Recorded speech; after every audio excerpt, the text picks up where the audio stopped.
और दूसरा सूत्र है जन्माद्यस्य यतः। पर श्रीमद् भागवत में बार बार सत्य सत्य कह के भगवान श्री कृष्ण को ही पुकारा गया है। सत्यमृतम सत्य परम सत्य सत्यस्य योनि निहितम च सत्य। तो भागवत तेने यही बांगमयी मूर्ति प्रत्यक्षा बढ़ते हरि। भगवान श्री कृष्ण का ही बांगमय स्वरूप है। तो कृष्ण परक अर्थ ही आप लोग श्रवण करें, जरा रीढ़ की हड्डी सीधी कर ले। क्योंकि जब बहुमूल वस्तु किसी को पकड़ाई जाती है ना, तो उसके कान में कह दिया जाता है सावधानी से पकड़ना, बहुत महंगा है। बोलो राधे राधे। अरे नमक के बोरे को तो बाहर भी पड़ा रहने दो, कौन उसको छुएगा। पर हीरे की अंगूठी किसी को रखने के लिए दी जाती है तो कान में कह दिया जाता है सावधानी से रखना। तो ऐसे ही भागवत के जो ये पहला, दूसरा और तीसरा श्लोक है, ये भागवत की भूमिका के श्लोक है। और नींव जरा मजबूत होना चाहिए, तब तो इमारत जा पाया। प्रातः स्मरणीय पूज्यपाद मेरे गुरुदेव भगवान जो साक्षात भागवत के स्वरूप हैं, डॉक्टर श्याम सुंदर पाराशर जी महाराज बड़ा अद्भुत अर्थ करते हैं। वो कहते हैं प्रभु कैसे हैं? बोले जन्माद्यस्य यतोन्मयादितरतः। आद्यस्य जन्मादि विकार रहतस्यापि यतः यत्र वसुदेव गृहे जन्मा। जो प्रभु जन्म कर्म बंधन आदि से सर्वथा परे है, विनिर्मुक्त है, वो देवकी और वसुदेव के प्रेम पाश में बंध करके कंस के कारागृह में जन्म ली। जन्माद्यस्य यतः। और जन्म लेने की देर नहीं हुई कि अनुपश्चात आयात अगच्छत। कुत्रतः, कहां चल दी? जन्म तो लिए मथुरा में और भाग लिए। कहां भागे चले जा रहे हैं? बोले यत्रत्र गोकुले नंद्र गहे अन्मयात्। मथुरा में जन्म लीन और गोकुल में ऐली। जन्म तो लिए कंस के कारागृह में और भाग लिए गोकुल की ओर। जन्माद्यस्य यतोन्मयादितरतः चार्थेषु विज्ञस्वरा। अर्थेषु कंस वंचनादि प्रयोजनेषु अभिज्ञः निपुणः कुशलः। कंस ने भगवान को मारने के लिए जो षड्यंत्र जाल फैलाया, चारों तरफ पहरेदार लगाए, मोटे मोटे अलीगढ़ी ताले लगवाए, पर भगवान अपना काम बनाने में इतने निपुण हैं, इतने कुशल हैं कि उसी के घर में जन्म ले लिया और कंस के कान में भी भनक नहीं पड़ी। चार्थेषु विज्ञस्वरा। गोकुल के ग्वाल बालों में जो सर्वश्रेष्ठ शोभायमान हो रहे हैं, स्वराट स्वेषु गोपेषु राजते शोभते ससुरा। तेने ब्रह्म हृदयादि कवये आदि कवये ब्रह्मणे ब्रह्मांडं विस्मापयितुं वत्स वत्स पालादि रूपम तेने विस्तारित। तनु विस्तारेण धातु से शब्द बनता है तेने। तनु विस्तारेण। भगवान के ग्वाल बाल बछड़ों का जब हरण ब्रह्मा जी ने कर लिया और ब्रह्मलोक में जाकर के सुला दिया, भगवान ने लौट करके देखा तो समझ गए ओह ब्रह्मा बाबा की करामात है। इनको ये नहीं पता कि रिश्ते में हम इनके बाप लगते हैं।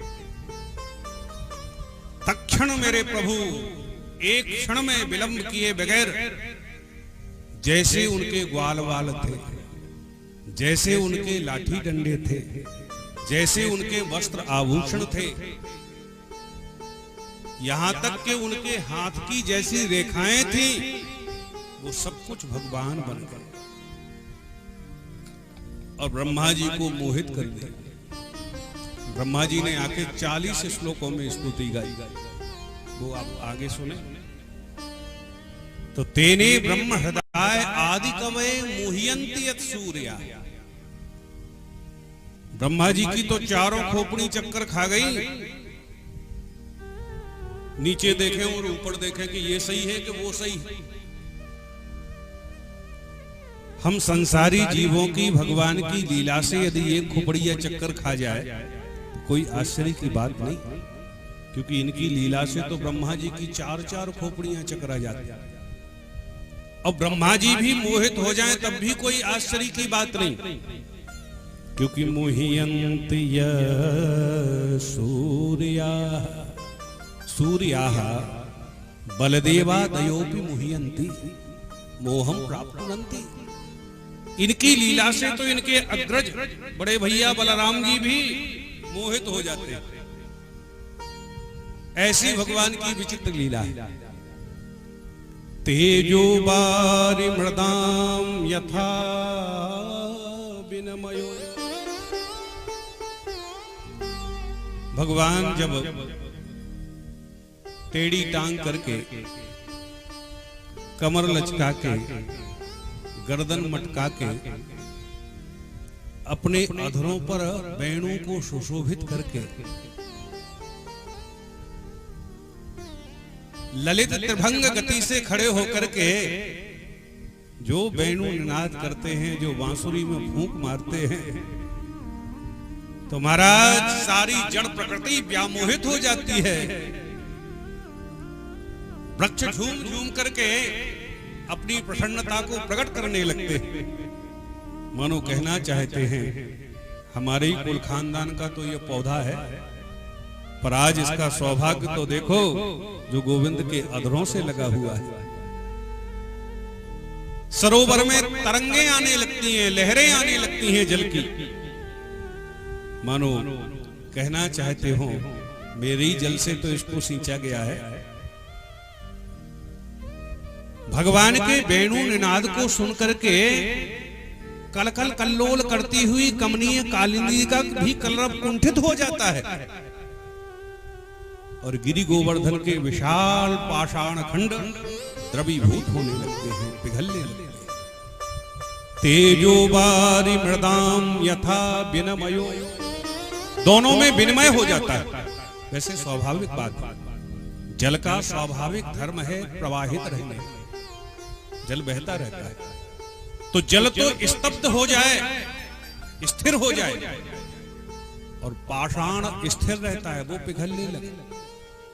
ये भगवान की बंसी का चमत्कार है। जहां चलता न था कोई काम तीरों और कमानों से, विजय नटवर की होती थी वहां मुरली की ताना। गोपियों को तो सौतिया डाह होने लगता था बंसी से। कहती थी मुरहर रंधन समय मां कुरु वेणुरवम मधुरम नीरस में धोरसता कृशानुरक्ते कृषतरता। हे मुरहर रंधन समय वेणुरवम मां कुरु। अरे कन्हैया तुम हर समय ये वेणु मत बजाया करो। भगवान बोले तो बता दो कब कब ना बजाया करो। बोले जब जब हम भोजन बनाती हैं तब तक तो बिल्कुल मत बजाया करो। भगवान बोले अरे बाबरी गोपियों, हम बंसी बजाएंगे तुम भोजन बनाओगी, तो तुम्हारा भोजन हमारी बंसी की ध्वनि सुन करके जब बनेगा ना तो इतना स्वादिष्ट बनेगा, इतना स्वादिष्ट बनेगा कि पाने वाले अंगुलियां चाटे। गोपियां बोली कन्हैया भोजन बने तब तो कोई पावे। क्यों? क्योंकि इधर भोजन बनाने के लिए हम चूल्हा फूंकती हैं, और चूल्हे में जो सूखी सूखी लकड़ियां लगाती है ना, तो इधर हमने चूल्हा फूंका, उधर आपने बंसी फूंक दी। तो बंसी की ध्वनि सुनकर के सूखी सूखी लकड़ियों में भी जलधारा प्रवाहित होने लगती है। आग ठप्प हो जाती है, चूल्हा बुझ जाता है, अब भोजन काय में बने। नीरस में धो रसता कृषान रखते थे कृषत रता। इसलिए हे मुरहर रंधन समय वेणु रबम माकुर। तो ये भगवान की वेणु का वैशिष्ट है कि जल में स्थल हो जाए और पाषाण द्रवीभूत होने लगे। तेजो बारी मृदाम यथा विनमयो यत्र सर्गो मृषा। भगवान श्री हरि के 3 धाम हैं, श्रीधाम मथुरा, श्रीधाम द्वारिका और श्रीधाम वृंदावन। इन तीनों धामों का जो सर्ग है, सर्ग कहते हैं परकर को। जैसे वृंदावन में मधुमंगल श्रीदामा आदि है, द्वारिका में 16,108 रानी पटरानियां हैं। ये भगवान के नित्य परकर है, शाश्वत परकर है। देखो भाई, अपने गांव क्षेत्र में आप कोई रामलीला रासलीला बुलावे तो स्वामी जी कोई अकेले थोड़ी आते, पूरी मंडली लेकर के आते। और उस मंडली में स्वामी जी जिसको जो अभिनय करने के लिए दे देते हैं वो करता। किसी को कंस बना दिया, किसी को कृष्ण बना दिया। अब पर्दा खुला तो एक दूसरे के शत्रु बन करके खड़े हो गए। पर्दा गिरा तो पर्दे के पीछे पता चला कोई चाचा है, कोई भतीजा है, कोई मामा है, कोई फूफा है। ऐसे ही भगवान भी जब इस धराधाम पर अवतरित होकर के आते हैं तो पूरा अपना परकर लेकर के आते हैं। ये सारा विश्व ब्रह्मांड भगवान का क्रीड़ा स्थल है। ये कंस हैं, चाणूर हैं, जरासंध आदि आदि जो है ना, ये भगवान की लीला में खलनायक का काम करते हैं। क्योंकि नायक की महिमा तो तभी बढ़ती है जब खलनायक दुष्ट हो। तो ये सब खलनायक हैं। और इन तीनों धामों का जो भी आश्रय लेते हैं तो उनका संसार रूपी कपट जाल हमेशा हमेशा के लिए छूट जाता है। यत्र सर्गो मृषा धामना स्वेन सदा निरस्त कुहुकम स्वेन मथुरा खेन धामना तन्निवासना सदा सर्वदा निरस्तम कुहुकम संसार लक्षणम एनतम सत्यम परम धीमहि। सत्यम सच्चिदानंद स्वरूपम श्री कृष्णम परम परमेश्वरम धीमहि ध्यायेमो। ऐसे सत्य स्वरूपी परमात्मा का हम सब मिलकर के बारंबार ध्यान करते हैं। उनके श्री चरण